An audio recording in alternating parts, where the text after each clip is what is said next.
Olá, olá, bom dia a todos vocês, sejam bem-vindos mais uma vez para a nossa aula de arte aqui no canal Educação.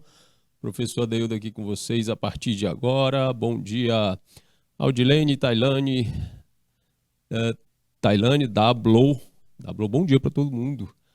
Bom, na semana passada nós tivemos aí algumas revisões, né, sobre os assuntos que a gente já havia visto e hoje a gente vai continuar iniciando os assuntos propriamente ditos do segundo semestre.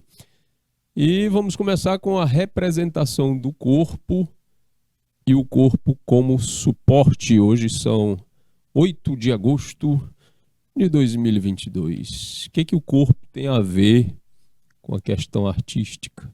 Afinal de contas, ora, tudo, né? Nós somos os pensadores, nós enquanto seres humanos somos os pensadores da expressividade. E nós carregamos a nossa consciência num corpo. Então esse corpo não poderia ficar de fora das nossas interpretações, certo? Então a representação do corpo humano na arte passa pela visão das mais diversas culturas, nos mais diversos tempos, né, do ser humano sobre ele mesmo. Uma das primeiras representações, segundo aqui o nosso texto, vamos acompanhar, uma das primeiras representações do corpo humano na arte que se tem conhecimento são as chamadas Vênus do período paleolítico, entre elas a Vênus de Willendorf, uma pequena escultura tida como uma representação humana de proporções irreais da anatomia feminina. Quando a gente fala proporções irreais, porque a gente vê aí, né, explicitamente que não houve uma preocupação em representar o real, mas o representativo apenas das importâncias do corpo feminino para a criação de outro ser. Então, a amamentação, criação, o ventre em si, eles são exageradamente expressados aí nessa figura, como acontecia em grande parte das chamadas Vênus paleolíticas. A Vênus de Willendorf tem mais ou menos 12 centímetros de altura e junto com outras Vênus, elas mostram a preocupação do ser humano paleolítico, do ser humano pré-histórico, com a questão da reprodução humana. Bom, suas formas levam a crer que se trata de um autorretrato seguindo a maneira que as mulheres pré-históricas enxergavam seus corpos em uma época sem espelhos. De lá para cá, a representação da figura humana passou por diversos padrões estéticos. Importante destacar, certo? Que cada cultura, em cada tempo, estabeleceu para si um padrão visual formal, chamado de padrão estético, para ser admirado, louvado e seguido, certo? E estudar esses padrões estéticos nos leva a entender sua influência em como expressamos a nossa imagem hoje em dia, na contemporaneidade. E aí o corpo, gente, passa a extrapolar muitos desses padrões e a maneira como o corpo é usado para se expressar em arte também vai provar novas situações, principalmente a partir da década de 60, com a instalação do que se chama de arte contemporânea. Mas vamos lá. Da mesma maneira que a Vênus do Paleolítico seguem certas convenções artísticas, obras posteriores apresentaram características parecidas. Os egípcios, por exemplo, possuíam rigorosos padrões estéticos. Rigorosos por quê? No Egito Antigo, aliás, a arte, a representação artística era dominada e mantida pela religiosidade. Então, eles desenhavam, pintavam, representavam de acordo com uma lei religiosa chamada de lei da frontalidade ou lei da lateralidade. Então as representações seguiam esses processos como lei. Não é porque eles só sabiam fazer desse jeito, não. Era uma coisa imposta e era absolutamente respeitada. Essas imposições eram respeitadas. Inclusive os artistas egípcios, que não eram artistas reconhecidos singularmente, pessoalmente, mas sim na sua coletividade, certo? Os artistas e artesãos eram reconhecidos por seu talento no coletivo e não no pessoal, como passou a ser depois no Renascimento, como a gente vai ver. Mas assim, esses padrões estéticos rigorosos deles, nas suas representações, né, colocavam elas como feitas sempre a partir do seu ângulo mais característico, de modo que o rosto era representado de perfil, com apenas um olho, assim como visto frontalmente. Então, o olho desenhado de maneira frontal, mesmo com o rosto de perfil. Ah, professor, é porque isso fazia muito tempo atrás, a coisa não tinha desenvolvido ainda, as pessoas não sabiam desenhar. Não, porque os gregos faziam de acordo com a realidade. Era uma questão mesmo de seguir esse padrão estético imposto por uma visão religiosa do processo de criação de imagem. Ok? Então, já a metade superior do corpo, seguindo aqui com as características, era sempre traduzida de frente, a metade superior. O tronco, essa parte aqui, eram colocadas de frente. Então, o peito, a barriga, né, e os ombros de frente. Ok? De frente, né, e os pés de perfil. Vamos aos pés aqui. Os pés de perfil contornados a partir do dedão. Como se possuísse dois pés esquerdos, então os pés eram iguais. Aqui nessa representação de Anubis, um dos deuses egípcios, a gente vê bem isso, né? Como se fosse dois pés esquerdos, porque sempre aparecia o perfil do dedão. A gente sabe que quando a gente coloca um pé na frente do outro, os perfis vão ser diferentes. Um vai mostrar o dedão, o outro vai mostrar o dedinho, porque são simétricos. Mas aqui não tinha essa história, não. Ah, ia ficar irreal, não interessa. Interessa que estava sendo seguido a proposta estética de padrão religioso estabelecida para a arte egípcia desde a sua criação até a influência da arte romana no finalzinho, já na decadência do Império Egípcio, com as incursões romanas lá naquela região. Certo? Bom, tais regras lhes permitiam incluir tudo o que eles consideravam de essencial na imagem humana. Então não era uma questão de ficar procurando estabelecer relação com o real. Não, era necessário ver da maneira que era interessante que fosse visto, então pronto. Já, né, atendia os pré-requisitos da representação. Certo?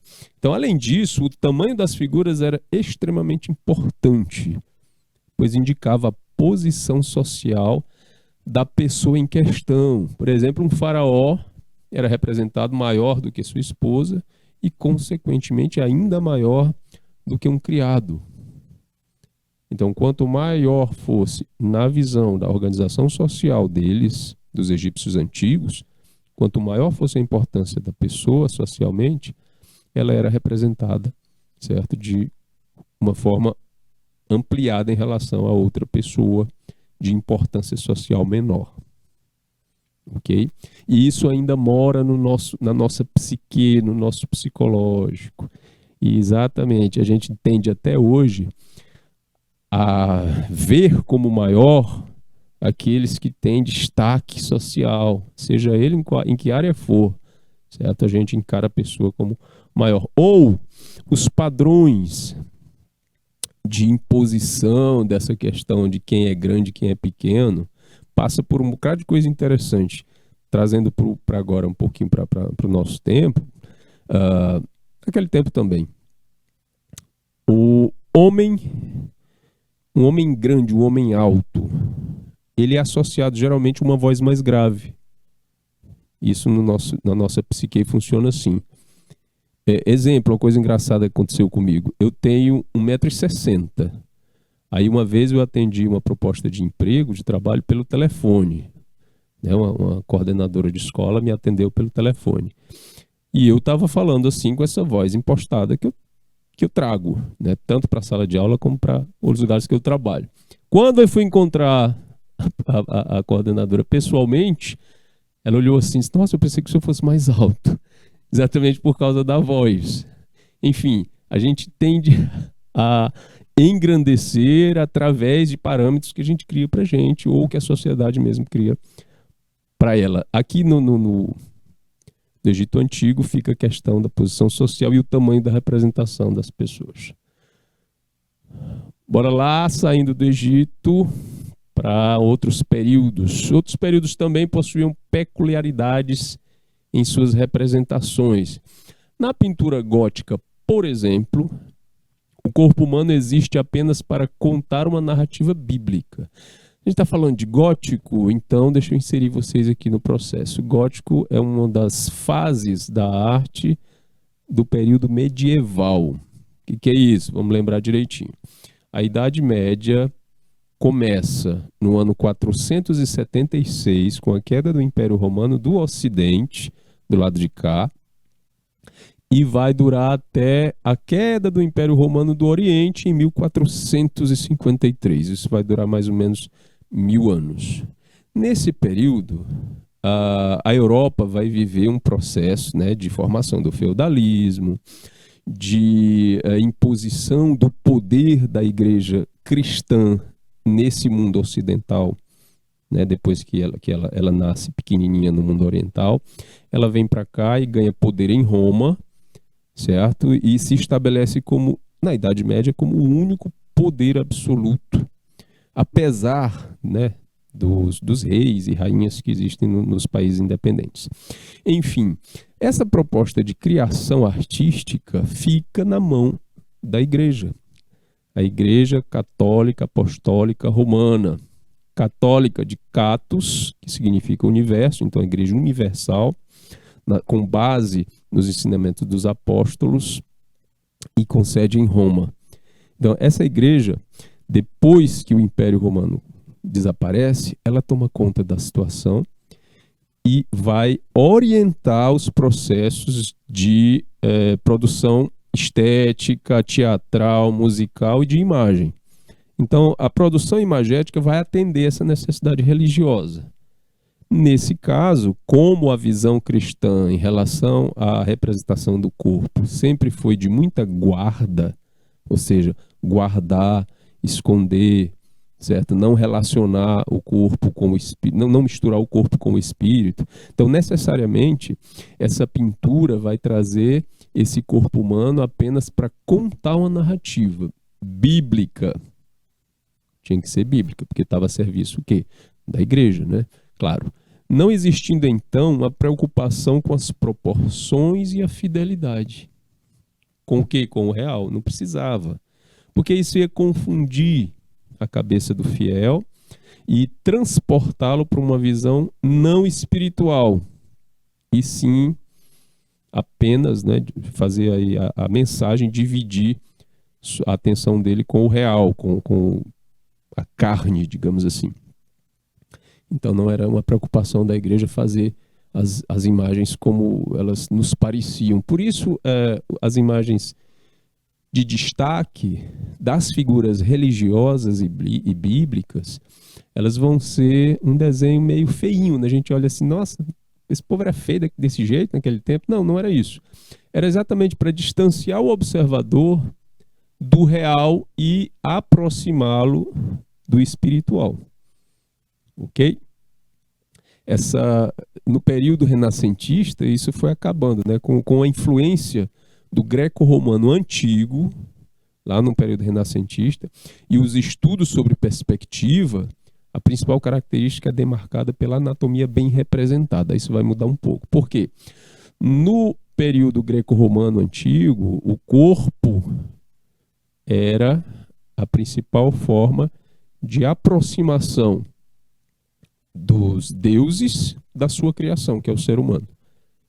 Então, o homem é a medida de todas as coisas. Então, ele vai ficar ali no arco principal dessa representação. No período medieval, a gente está falando aqui de gótico, né, dentro da Idade Média, o período medieval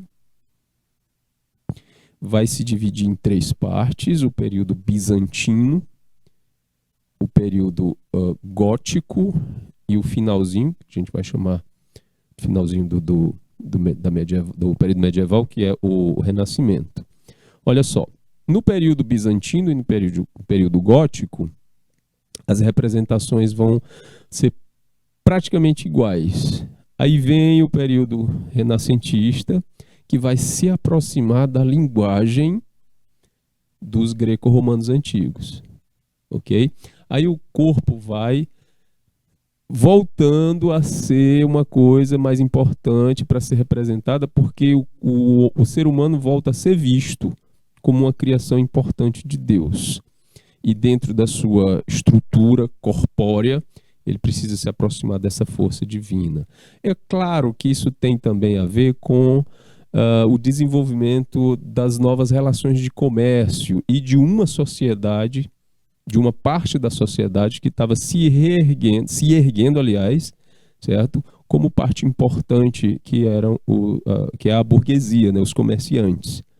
Então eles buscavam viver de pé de igualdade em termos de poder e riqueza com a igreja, né? O clero e os reis, a monarquia, e eles impuseram certas situações, e voltar a lei, a realidade como os greco-romanos foi uma dessas imposições, certo? Por isso que o Renascimento é cheio dessas referências, certo? Então o corpo meio que ganha mais importância, não tanto, mais visual do que na teoria lá, né?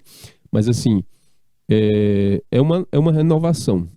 Quando você considera quase 1000 anos de referência religiosa, é uma renovação.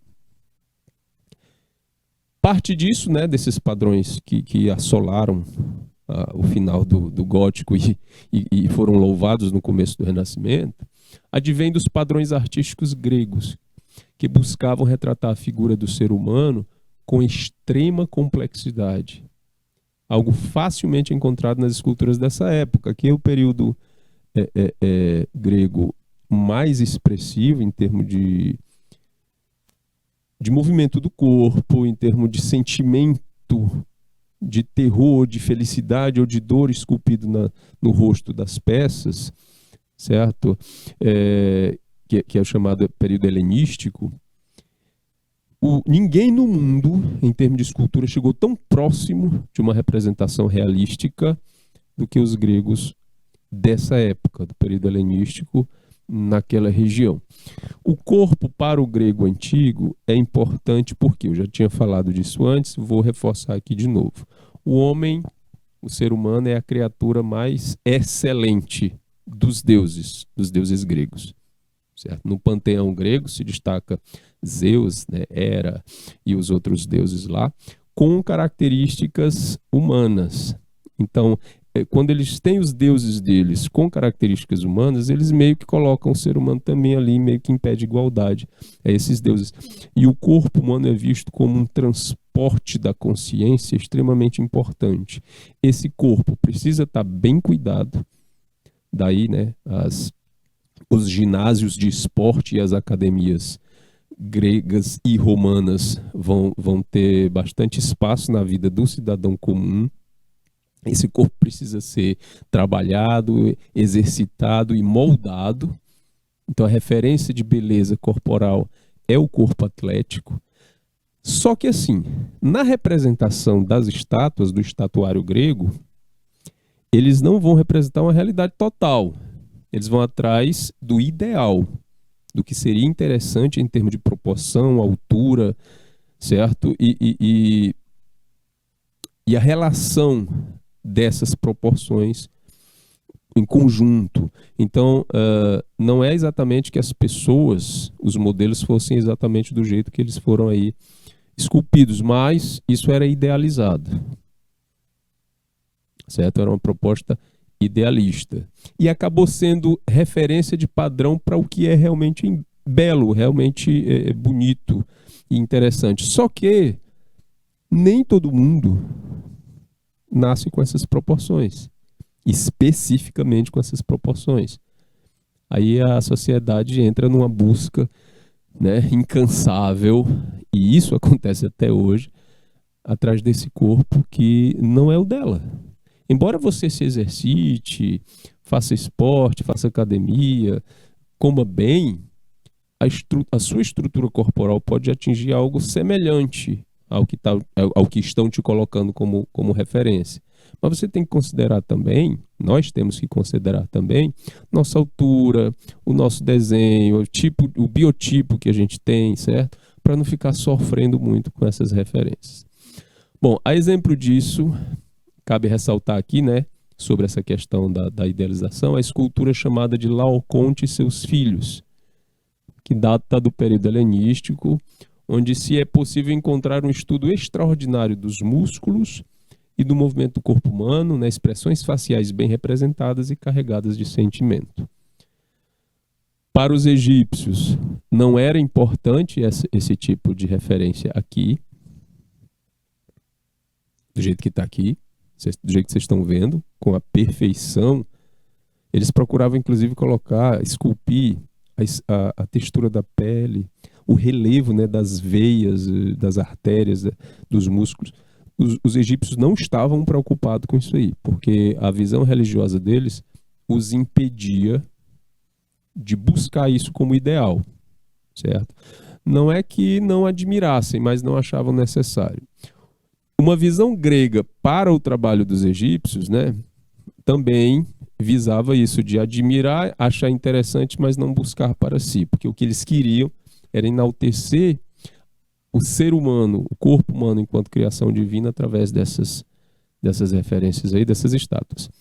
Como a cultura greco-romana é uma cultura que se estabelece como clássica e vai, depois do Renascimento, vai ser usada, né, como referência estética, isso nos atinge até hoje. Toda a cultura chamada de cultura ocidental, certo? Principalmente dos países que seguem o eixo europeu, norte-americano, essa referência é uma busca. A referência grega, né, do corpo grego, do corpo na arte grega, das proporções, né, do músculo, de musculatura, altura, etc., que nos assola enquanto sociedade, vem daqui. Ok? Bom, já na pintura renascentista, nomeada O Nascimento de Vênus, de Sandro Botticelli, essa que está aqui do lado, ela não está completa, tem uma parte apenas. Falta as laterais, né? Que ela é bem maior. Já aqui nessa pintura renascentista, o corpo feminino da Vênus nua é o centro do quadro. Nele nota-se uma preocupação semelhante à do período helenístico, com a representação humana, algo bastante característico do Renascimento e que passou a interferir no ideal de corpo feminino, tanto na arte quanto na vida em sociedade, até os dias atuais, influenciando principalmente os ideais de beleza feminino que possuímos na nossa contemporaneidade, que é exatamente aquilo que eu estava falando. O bonito é ser uma mulher alta, magra e de proporções quase inalcançáveis. O problema está bem aqui. Você busca e diz, mas eu não chego nisso. Ô, cristãozinha, porque aqui é uma referência idealizada. São proporções calculadas para serem assim, para aparecerem na pintura de forma harmônica. Então, existe, mas é muito pouco. Não é a representação do ser humano como ele é, de uma mulher como ele é, mas como deveria ser. Mas aí ninguém vai contar essa história para você não ficar achando que é verdade. E isso acontecia muito no Renascimento. E ecoa até hoje. É claro que hoje em dia as pessoas são mais informadas, as pessoas são mais de boa, né, com essa situação, e elas entendem. Correm porque correm atrás e pronto. Mas, naquela de saber que é só idealização. Por que esse furor todo com a pintura renascentista desse tempo? Bom, primeiro a questão da reaproximação, da valorização do ser humano enquanto criação divina. Porque a Igreja Católica, no seu início de poder, que é em 476, com a queda do Império Romano do Ocidente, até o início do Renascimento, ela dispunha na salvação em Cristo apenas e na valorização do Espírito, né, essa salvação. A salvação em Cristo até hoje é a coisa mais forte, né, dentro do cenário cristão, de orientação espiritual, mas o valor do Espírito era muito mais forte naquela época do que hoje. Eu lembro, antes do cisma, era tudo igual, mas depois do... Não que eu lembre do cisma, gente, não é isso. Eu não estava lá. Mas depois do cisma católico, né, que criou as igrejas evangélicas, como a gente conhece hoje, até a década de 70, muitas dessas igrejas evangélicas eram mais fiéis a essa questão da representação, da interpretação do corpo, né, ali em segundo plano. O espírito era que valia. Eu lembro, quando criança, de ter coleguinhas na escola que eram de igrejas evangélicas, que as meninas nunca cortavam o cabelo, que não era permitido usar maquiagem, que as roupas eram sempre muito recatadas, muito longas, né? Inclusive manga comprida num calor desse, etc, etc. Porque naquela época, as igrejas pentecostais e neopentecostais ainda não estavam com tanta força. E foram elas que trouxeram mais esse conforto, digamos assim, de não é que o espírito tenha sido colocado de lado, mas voltar, modernizar, certo? A visão da referência da representação do corpo nas igrejas pentecostais e neopentecostais e aproximar mais de uma modernidade necessária, porque o jovem estava se distanciando e eles precisavam que esses jovens continuassem, certo? Nas igrejas. Então, o corpo passou eles deram um alívio para a questão do corpo e pararam mais de associar tanto corpo ao pecado. É claro que as orientações continuam as mesmas quanto à questão do espírito, mas hoje em dia você vê não católicos que usam roupas mais modernas, onde as meninas cortam o cabelo, que fazem maquiagem. É aí que eu estou querendo chegar, certo? Porque é preciso haver essa modernização, esse acompanhamento, senão a coisa não pega. A própria Igreja Católica do período bizantino e do período gótico se adequou, deixando adentrar aí a chamada arte renascentista. Tá ok? Adiante. No entanto, tais obras nunca representam um espelho fiel da realidade. Aqui a gente está falando ali do corpo da Vênus, não é, de Botticelli, como representação de um feminino real. Na verdade, eles nunca representam um espelho fiel dessa realidade. Certo? Aqui todas são Vênus pintadas. O Botticelli pintou a sua, e aqui outros artistas fizeram sua referência também. Na verdade, elas carregam sempre a impressão do intelecto de quem as criou. Ou seja, pode-se dizer que todas as representações da imagem humana se tratam de um recorte da sociedade. Exatamente aquilo que eu estava explicando antes. Uma forma de se ver algo, tanto pela escolha do pintor ou escultor, do que vai ser representado, quanto pela forma que ele escolheu de representar. E isso é fortemente traduzido nas representações do corpo feminino aqui, onde mulheres muito comumente se tornam objetos para serem vistos por homens. E a gente está fazendo aqui um recorte analítico daquela situação àquela época, ok? E aí o que não se vê também, quando a gente fala de questão que não é fiel à realidade, percebam que o único pelo que é visto aqui são os pelos da cabeça, né? O cabelo em si, e bem longo, na referência da Vênus. Então, pelos do resto do corpo não são representados. Exatamente para guardar essa infidelidade à realidade, para guardar esse posicionamento quase infantil, né, dessa deusa, que é para representar uma pureza também, certo? Aí como é que esse recorte vem para a gente na contemporaneidade? Que pelos não são relativos à beleza. Porque um aluno uma vez me perguntou, professor, quando foi que as pessoas começaram a exigir que houvesse depilação? Tipo, a fazer a barba, né? Depilar a axila, essas coisas. Então vem dessas referências antigas de idealização do corpo bonito, do corpo belo, a partir do corpo feminino, né? Onde você vê aqui que só tem mesmo o cabelo na cabeça, na representação, embora a gente saiba que na realidade não é assim. Ok? Adiante. Quadros como Vênus ao Espelho, do Diego Velázquez, que a gente vai mostrar já já, vão exemplificar a situação. Em sua representação, a mulher se encontra observando o seu reflexo diante de um espelho. Mostro já.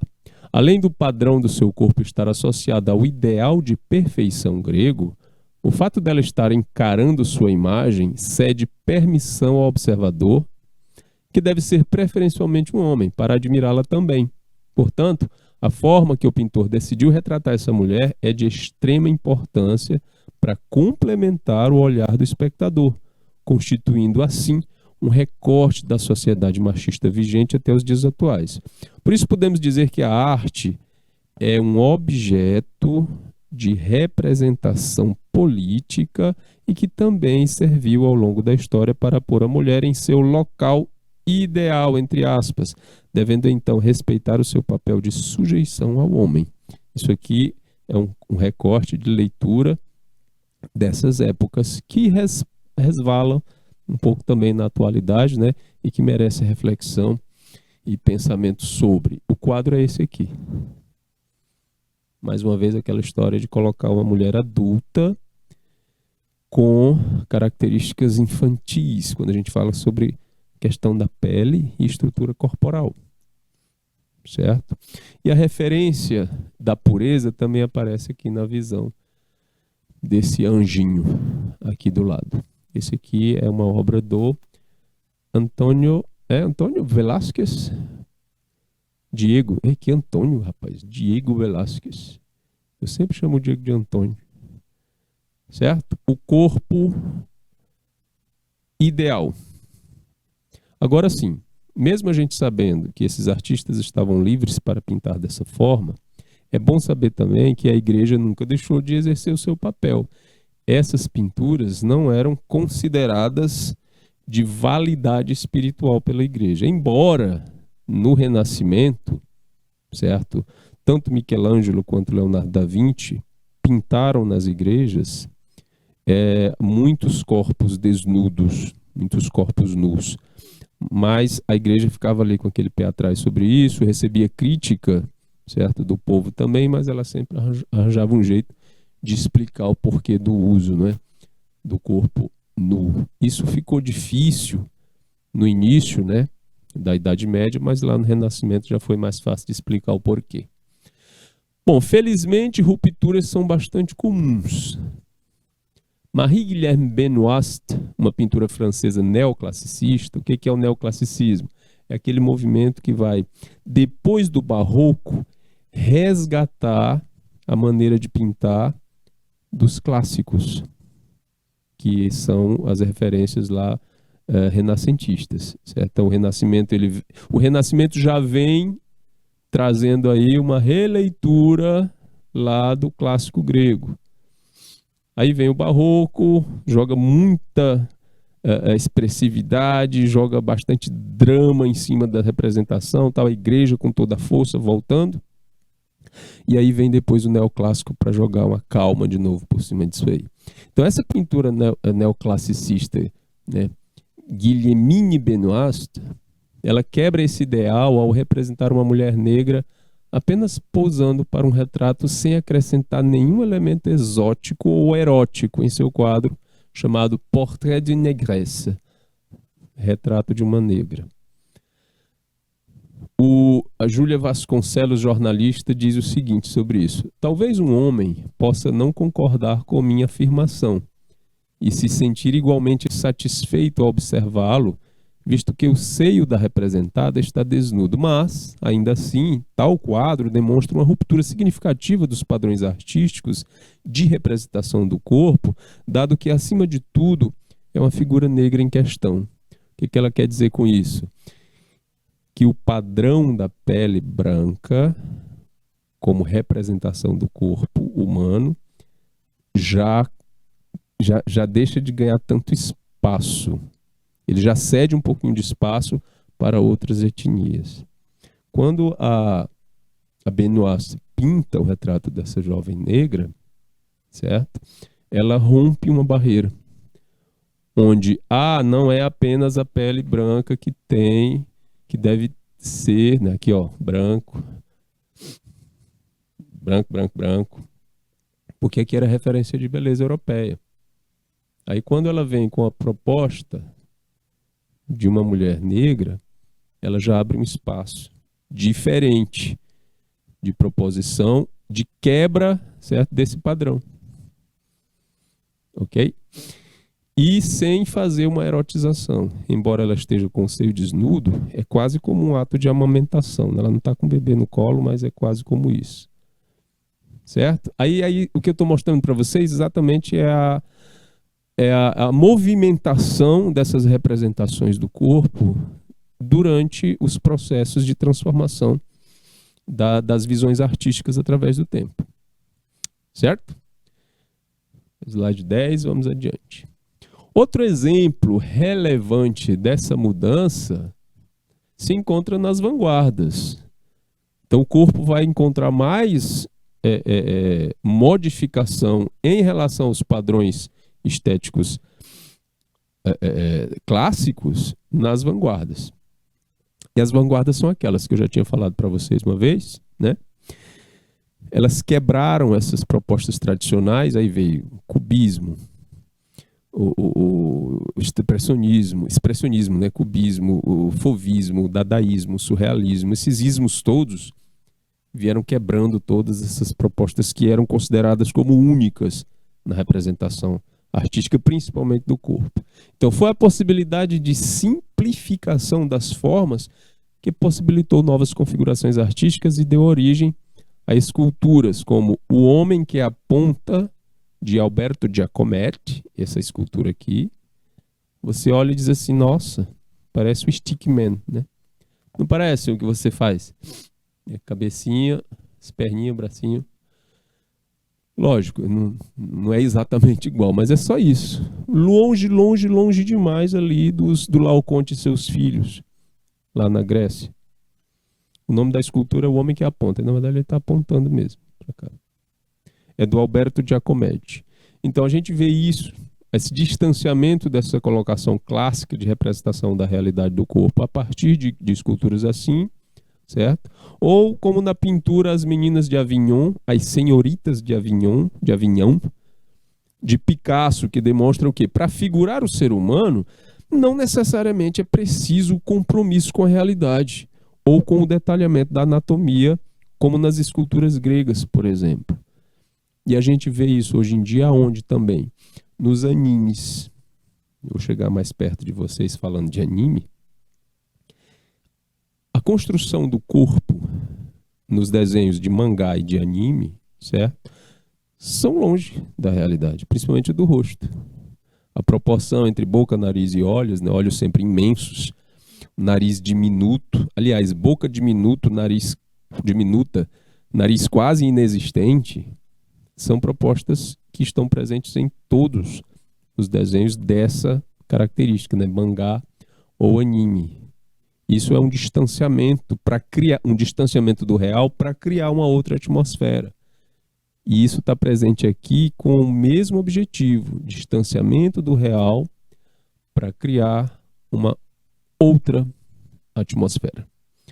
E as vanguardas sempre foram muito boas nesse sentido, certo?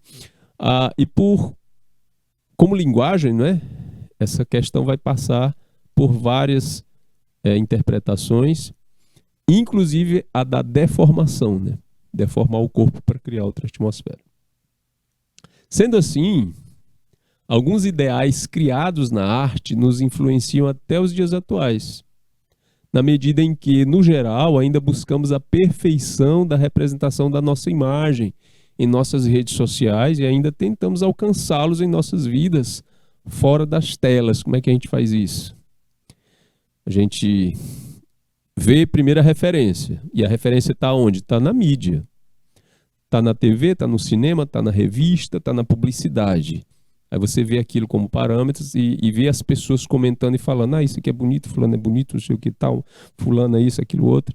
Você corre atrás daquilo. Deixa eu ficar magro, deixa eu ficar forte, deixa eu ficar mais alto, deixa eu ter cabelo. Enfim. Aí vem barba, sei lá, um monte de coisa. E aí você vai atrás, corre atrás. Atrás de quê? Em rede social, eu já vi muito essa expressão, né? A foto perfeita. Não é um tanto assim, como é que eu vou dizer?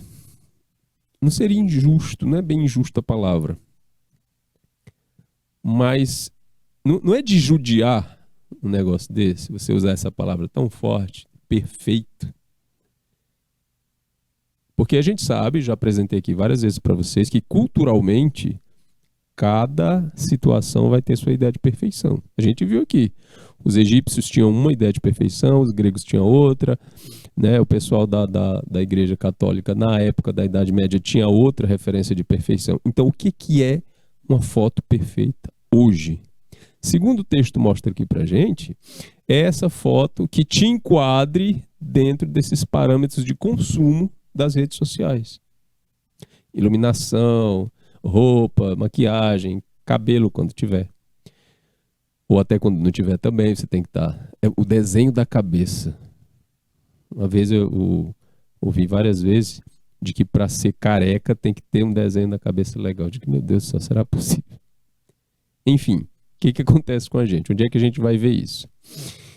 Bom, uma consequência, pode-se dizer, direta da arte grega no seu período helenístico é isso aqui, pois estamos igualmente em busca da melhor forma de expor nossos corpos para o mundo. Aí você faz aquela viagem nas férias para a praia e você vai procurar tirar fotos suas, do jeito que você está de boa na praia.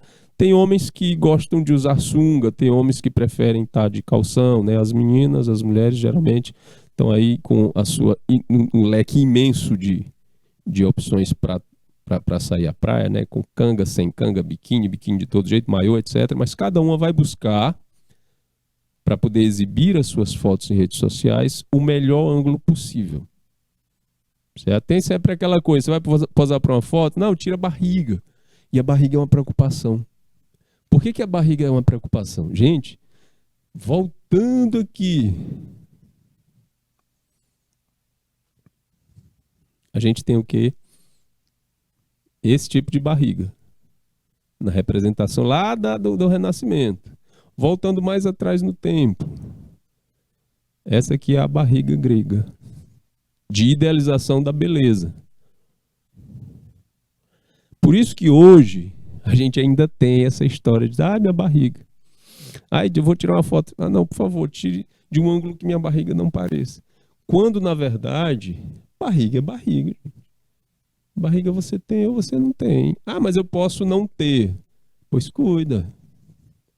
Mas a barriga é uma das principais preocupações. Outra é a questão da pele do rosto. Se tem ruga ou se não tem ruga. Se tem cabelo ou se não tem. Então a gente é assim por quê? Por que a gente é assim?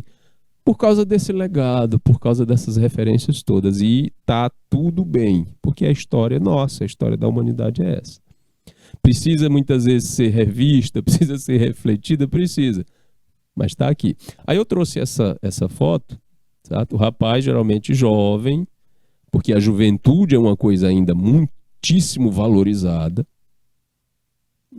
A gente sabe que o ser humano atingiu formas de viver hoje em que você faz 50 anos e tanto de saúde quanto de condicionamento físico tá legal. Você, em relação a 50 anos atrás. Quando as pessoas que tinham 50 anos há 50 anos atrás, né, era outra realidade. Mas mesmo assim, a juventude ainda é um parâmetro muito forte para essa questão de beleza e aceitação. Tá? Na representação do corpo também.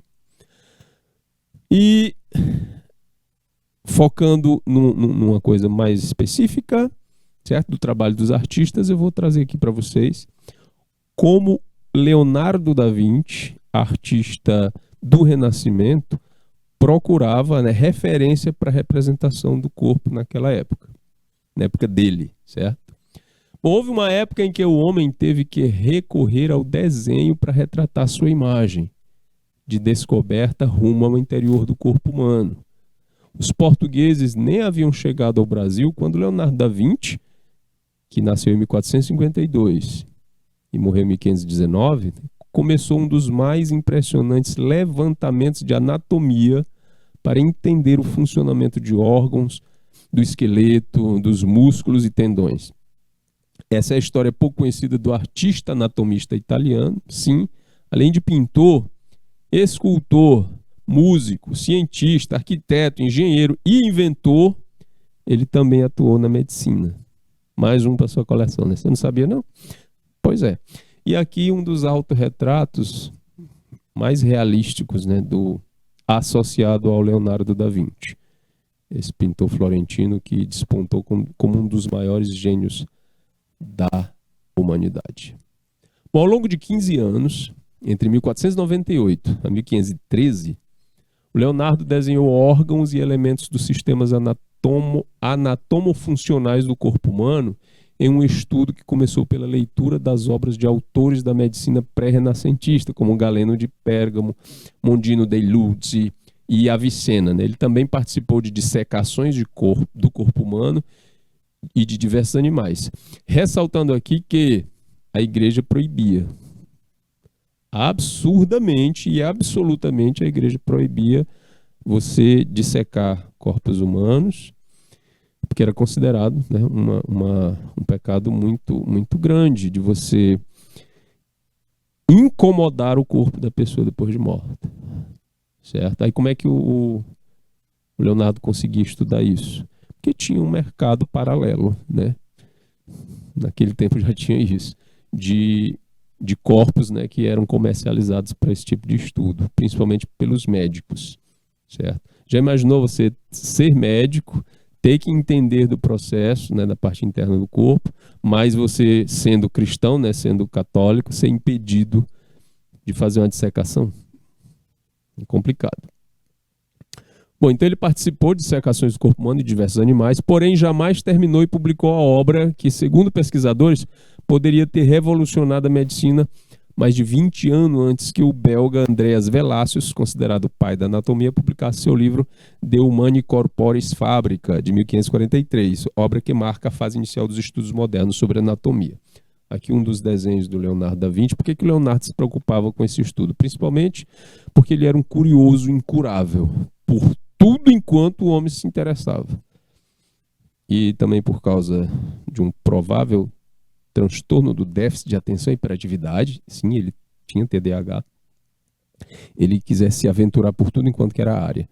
E também, gente, para ajudar na pintura. Quando o Leonardo da Vinci pintava obras de arte com referência ao corpo humano, ele se preocupava, assim como o Michelangelo, lembrei, assim como o Michelangelo, de fazer exatamente, ou o mais próximo possível dessa anatomia natural. Então ele estudava isso, senão ele se perdia na hora de fazer. E ele ainda achava que era mais do que necessário que artistas fizessem isso. Aqui desenhos feitos por ele, né, Leonardo da Vinci, que integram o livro, entre outras descobertas, a primeira descrição observada em uma dissecação de uma arteriosclerose.